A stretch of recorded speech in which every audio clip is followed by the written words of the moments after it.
ला करके कंस ने कहा कि तुम वृंदावन जाओ, जाकर के कृष्ण बलराम को लेकर के आओ, और यदि तुमने ये कार्य नहीं किया तो मैं तुम्हारा वध कर दूंगा। अक्रूर जी बोले, कहीं पूतना, अघासुर, बकासुर, धेनुकासुर की तरह मथुरा से आया हुआ मुझको जान करके कृष्ण मार ना दें। ये भी मथुरा से ही आया, इसको भी मारो। लेकिन तभी अक्रूर जी के मन में आया, कंस के हाथों से मरना अच्छा, मैं उनके हाथ से ही मर जाऊंगा। और अक्रूर जी वृंदावन की ओर निकल पड़े। यहां नारद जी वृंदावन पहुंच गए और ठाकुर जी को एकांत में पकड़ करके कहा, बोले ये सब क्या कर रहे हो ठाकुर जी? आप रास विहार कर रहे हो, चोरी माखन की कर रहे हो, ग्वाल बालों के संग किलोल कर रहे हो, आनंद कर रहे हो, कंस को कब मारोगे आप? कंस का वध करना है, उसके बाद द्वारिका की स्थापना करनी, 16,108 विवाह करने, महाभारत का युद्ध करा के पूरे विश्व को गीता का ज्ञान दे करके और सब व्यवस्थित करके धर्म स्थापित करके पुनः आपको वैकुंठ आना है। बंधु, नारद जी के आगे ठाकुर जी के आंसू आ गए और ठाकुर जी बोले, नारद मैं सत्य बताऊं, इन ब्रजवासियों के प्रेम में मैं भूल गया था कि मैं परब्रह्म हूं। मैं भूल गया था कि मुझे वैकुंठ भी जाना है। मैं भूल गया था अभी अब आगे मुझे क्या क्या करना है। ये सब मेरी विस्मृति हो गई थी। नारद जी बोले, पहले ब्रह्मा को लगा था कि आप भगवान नहीं हो, फिर इंद्र को लगा कि आप भगवान नहीं हो, अब मुझे भी लग रहा है कि सच में आप भगवान ही तो हो ना। आप परब्रह्म हो, आप कैसे कैसे विस्मृत कर सकते हो? ठाकुर जी बोले, ज्ञान में सामर्थ्य नहीं है पर ब्रह्म को बांधने के, वैराग्य में सामर्थ्य नहीं है, पर इन ब्रजवासियों का जो प्रेम है ना, इस प्रेम में सामर्थ्य है कि जगत नियंता पर ब्रह्म भी विस्मृत हो सकता है कि मैं पर ब्रह्म हूं।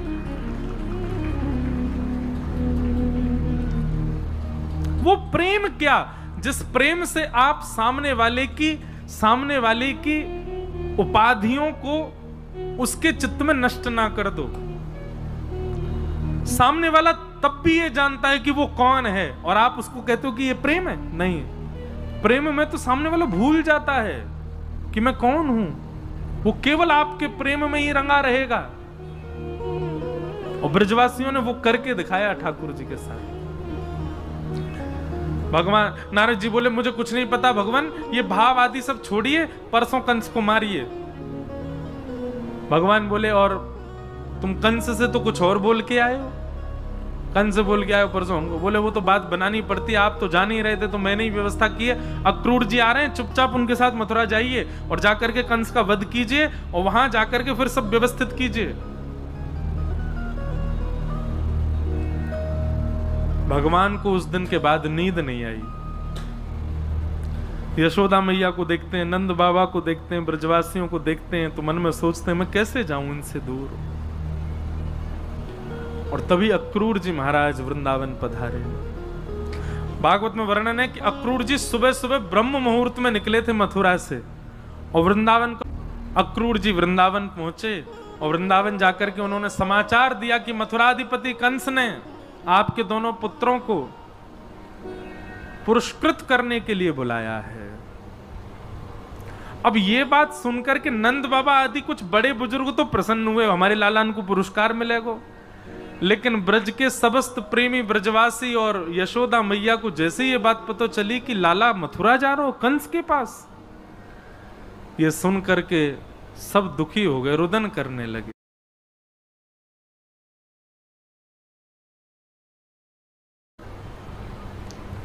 सबको रो तो देख ठाकुर जी आए और ठाकुर जी आके, क्यों रो रहे हो आप लोग? बोले, लाला तू मथुरा जा रहे हो, कंस के पास जा रहे हो। भगवान बोले, 3 दिन के काजी तो जा रहा हूं, कल जाऊंगा, परसों रुकूंगा, बाकी अगले दिन तो आ जाऊंगा मैं, और कल जाऊंगा परसों ही आ जाऊंगा, 2 दिन में ही आ जाऊंगा मैं तो। सब ब्रजवासी बोले, लाला हम तेरे बिना एक क्षण ना रहे आज तक, जब से तेरा जन्म भयो है ऐसा कोई वृंदावन ब्रजवासी नहीं जिसने ठाकुर जी को नित्य निहारा ना हो। बोले, लाला जे 2 दिन हम कैसे रहेंगे? ठाकुर जी थोड़े रूठ गए, बोले, दुनिया के बालक घूमे जामे, मोह तो ऐसा लगे तुम सबरे मुंह को घर में ही बुढ़ो कर लोगे या ब्रज से बाहर ही ना जान दोगे। अरे मैं तो बालक हूं, मेरा तो मन करे बाहर जावे को, मेरा तो मन करे घूमवे को। अरे कह दे ना परसों आ जाऊंगा, अब रोका ही को रहे हो। ठाकुर जी उदास है कि बैठ गए। तो सब ब्रजवासी बोले लाला की बात तो सही है। अरे भैया बालकन को मन करे घूमवे को, लाला को मन हेरो होगो। सब ब्रजवासी के बोले लाला तू ऐसे उदास मत हो, तू चलो जा, लेकिन सुन आ जाएगो ना, और जल्दी आ जाइयो लाला, इतना समय मत लगाइयो। ठाकुर जी बोले मैं परसों आ जाऊंगा। और जब जब ठाकुर जी कहते हैं परसों आ जाऊंगा, नेत्र बंद कर लेते हैं, आंसू निकलने लगते हैं ठाकुर जी के। ब्रजवासी ठाकुर जी तो इसलिए नेत्र बंद करते हैं कि मैं कैसे बताऊं कि अब मैं आऊंगा नहीं। और ब्रजवासी यूं सोचे अरे लाला देख हम तो ऐसे ही रो रहे कि हम तो ते प्रेम करें, लेकिन लाला हम तो कितना प्रेम करें, देख रो रहो बेचारो, अपने हृदय से लगा ले। अरे लाला तू परसों आ जाएगा ना, काय बात की चिंता।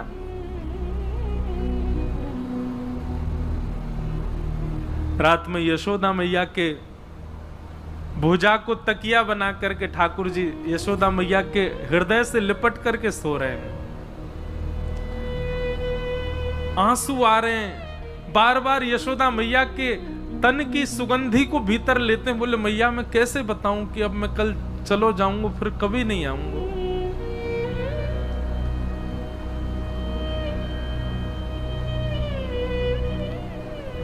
अंक में भर के यशोदा मैया लाला को सुला रही हैं और बार बार यशोदा मैया सूर्य नारायण को स्मरण करके कह रही हैं, हे सूर्य नारायण। बोल नहीं रही हैं कि लाला संग में मनी मन विचार कर रही हैं, हे सूर्य नारायण कल तुम उदय मत हुई हो, क्योंकि मेरो प्राण प्रिय कन्हैया 2 दिना के काज मुझसे दूर जा रहा है। ठाकुर जी अपने आप को रोक नहीं पा रहे हैं कि मैया तो यूं सोच रही है कि मैं 2 दिना के काजे जा रहा हूं, और वाके काजे सूर्य नारायण से प्रार्थना कर रही है कि प्रकट मत हो, कहीं लाला चलो नहीं जाए।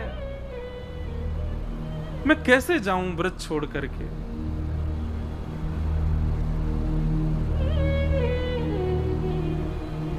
बार बार ठाकुर जी मन में विचार कर रहे हैं। ठाकुर जी ने नेत्र बंद करके यशोदा मैया के अंक में भरे भरे ब्रह्मा जी का स्तवन किया, शंकर जी का स्मरण करके सब देवताओं का स्मरण करके कहा किसी में यदि भाव हो तो वैकुंठ की पदवी संभाल लो, किसी में भाव हो तो वो पर ब्रह्म बन जाओ, मोह या ब्रज से दूर नहीं जानो, मैं सदा या ब्रज में ही रहना चाहूं। अरे भैया या संसार को कोई और संभाल लो, मेरे बस की बात नहीं है, मैं अब इन ब्रजवासीन के प्रेम में बंध चुका हूं, मैं ना ही जा सकूं यहां से दूर।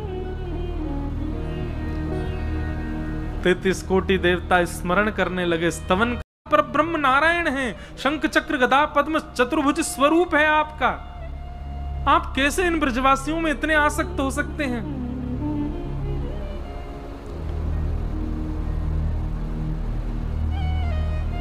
पर ठाकुर जी स्वयं को रोक नहीं पा रहे। प्रातःकाल सूर्य उदय हुआ, बाल कृष्ण प्रभु उठ गए। आज पूरे ब्रजमंडल में एक अलग ही शांति, कोई रात्रि गए नहीं, सब नंद भवन के द्वार पर ही बैठे हैं और सब एक टक बस द्वार की ओर देख रहे हैं। लाला 2 दिना के काजे हमसे दूर जा रहे हैं।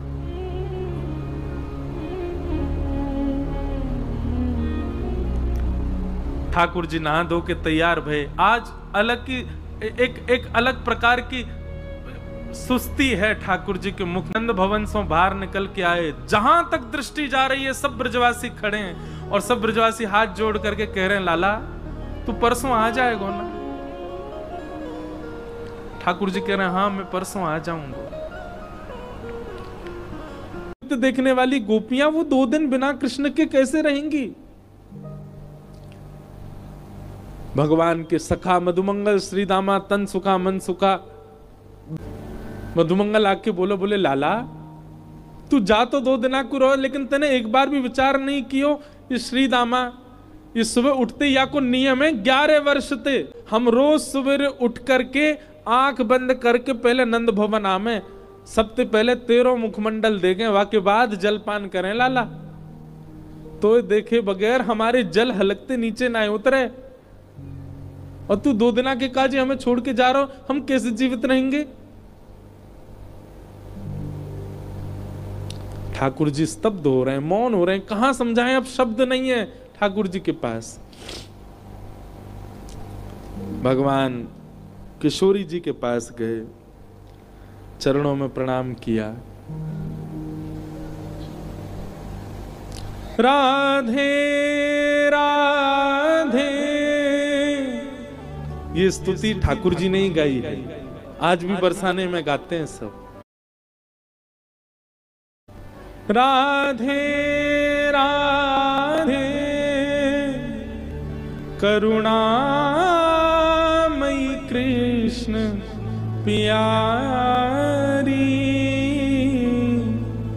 मेरी सुधली जो श्री वृषभानु दुलारी, मेरी सुधली जो श्री वृषभानु दुलारी। हे श्यामा जी, आप तो सब जाने, इस विश्व के कल्याण के लिए, उद्धार के लिए मेरो ब्रज से जानो कितनो जरूरी है।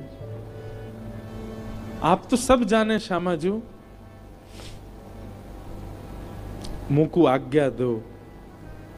हे मनोहारिणी रासेश्वरी रस रूपा, हे मनोहारिणी रासेश्वरी रस रूपा, ब्रज विलासिनी ब्रज भामिज की भूपा।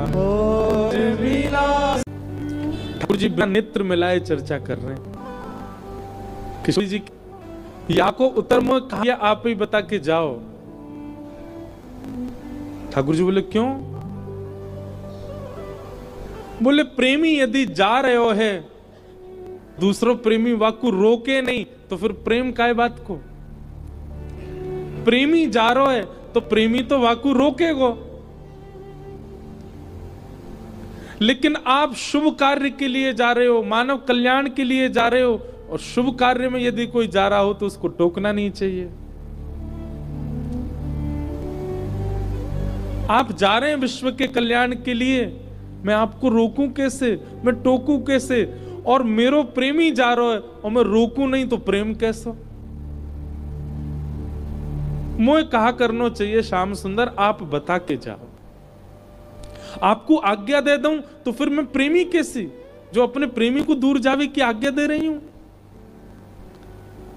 मैं टोक दूं, रोक शुभ कार्य में टोक लग जाएगी, और मैं कछूं तो प्रेमी जा रहा और मैं कछू ना कहूं तो फिर प्रेम कैसा? मैं कहां कहूं, मुझे कहां उत्तर देना चाहिए? हे श्याम सुंदर बता के जाओ। ठाकुर जी कुछ नहीं बोले, बस चरणों की ओर देखते रहे किशोरी जी की। अक्रूर जी के मन में आया कि ठाकुर जी यहां से ब्रजवासियों से मिल रहे हैं, और ये सब ब्रजवासी इस भ्रांति में है कि 2 दिन में ठाकुर जी आ जाएंगे। मुझे सत्य बता देना चाहिए, सबको बताऊंगा ये तो उचित नहीं। भीतर गए नंद भवन में, यशोदा मैया का हाथ पकड़ करके कक्ष में ले गए, भीतर से चटकनी लगा करके अक्रूर जी चरणों में बैठ गए। बोले मैया आपको कुछ बतानो है। और अक्रूर जी ने सब बात बता दी, कैसे वसुदेव जी ने अपनो लाला आपके यहाँ लाके सुलाए दियो, आपकी लाली ले जा करके कंस को दे दी। यही बालक सुरक्षा के लिए 11 वर्ष आपके यहाँ रहा, अब ये बालक पुनः अपने माता पिता के पास जा रहा है। या की माँ आप नहीं है, या की माँ देवकी मैया है, वो 11 वर्षों से कारागृह में बंद हैं। ये वसुदेव जी को लाला है। ये बात सुनकर के यशोदा मैया का तो मानो रक्त ठंडा पड़ गया। एक शव के भांति शरीर, पलक नहीं झपक रही है, नेत्रों से आंसू गिर रहे हैं, कोई मुखमंडल पर किसी भी प्रकार का आव भाव प्रकट नहीं है। और चरणों में प्रणाम दो, कोई को सत्य पतो चले यहां पर, इसलिए आपको बताया है। अब मैं जा रहा हूं, आपके बालक को कुछ नहीं होगा, ये परम सुरक्षित रहेंगे मथुरा में। और ठाकुर जी को रथ में बैठा, ठाकुर जी को नहीं पता कि अक्रूर जी ने मैया को सब बता दिया है। जैसे ही रथ आगे बढ़ने लगा, रथ के चाल बढ़ने लगी, सब ब्रजवासी आर्तनाद करने लगे, रुदन करने लगे, श्याम सुंदर कह करके रोने लगे। यशोदा मैया को चेतना आई, मेरो लाला जा रो है, हमेशा के काज मुझसे दूर जा रो, एक बार जाके मिल तो लऊं वासो। सब ब्रजवासीन को बीच से यशोदा मैया दौड़ करके आई, अरे लाला रुक जा, अरे कन्हैया रुक जा, अरे श्याम सुंदर रुक जा। यशोदा मैया को आते देख दौड़ करके जाके यशोदा मैया के अंग से लिपट गए। यशोदा मैया ने एक एक अंग का स्पर्श किया, माथो, आंख, नाक, गाल, होठ, थोड़ी, एक एक अंग को मानो स्पर्श करके वाको भाव अपने हाथन में ले रही हैं। जैसे कोई नेत्रहीन व्यक्ति किसी के स्पर्श का सुख लेता है, ऐसे यशोदा मैया एक एक अंग के स्पर्श का सुख ले रही हैं।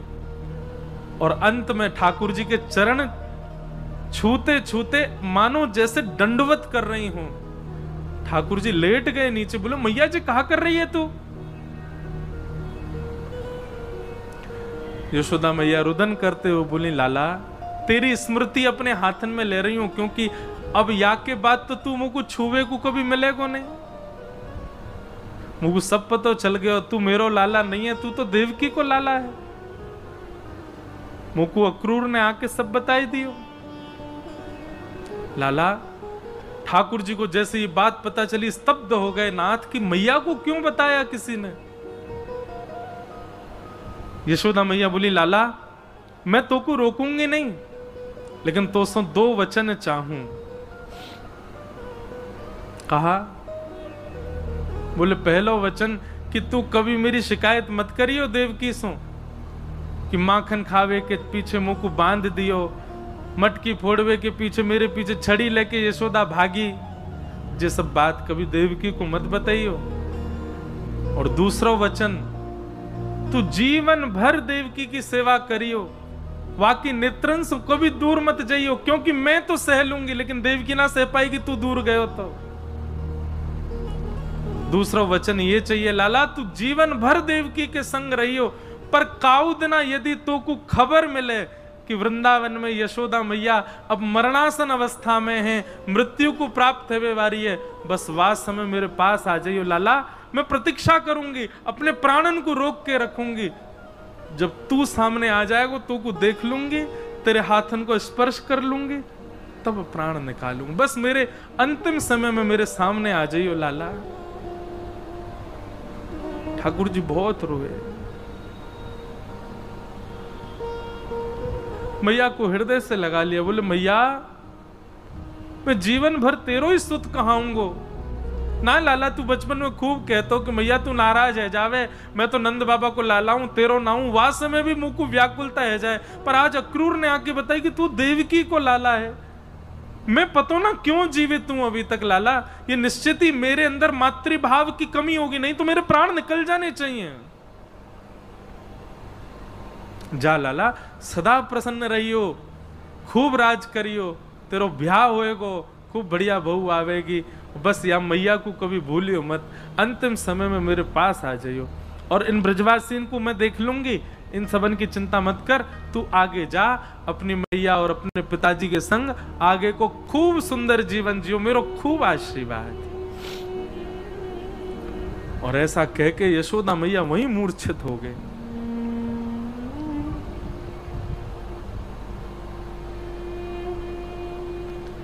ठाकुर जी नहीं जा पा रहे हैं व्रत छोड़ करके।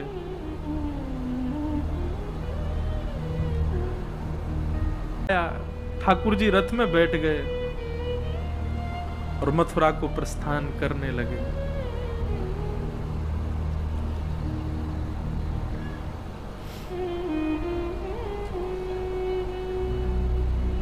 कान्हा तेरी जोहत रह गई बात,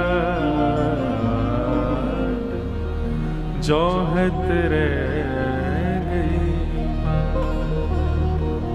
सब ब्रजवासी देखते रहे ठाकुर जी के रथ को। अब लाला वापस आ जाएगो, जे हम हमसे दूर जा ही ना पावेगो, नेक दूर रथ जाएगो, सोई कूद के आ जाएगो। पर ठाकुर जी नहीं आए, चले गए ठाकुर जी मथुरा।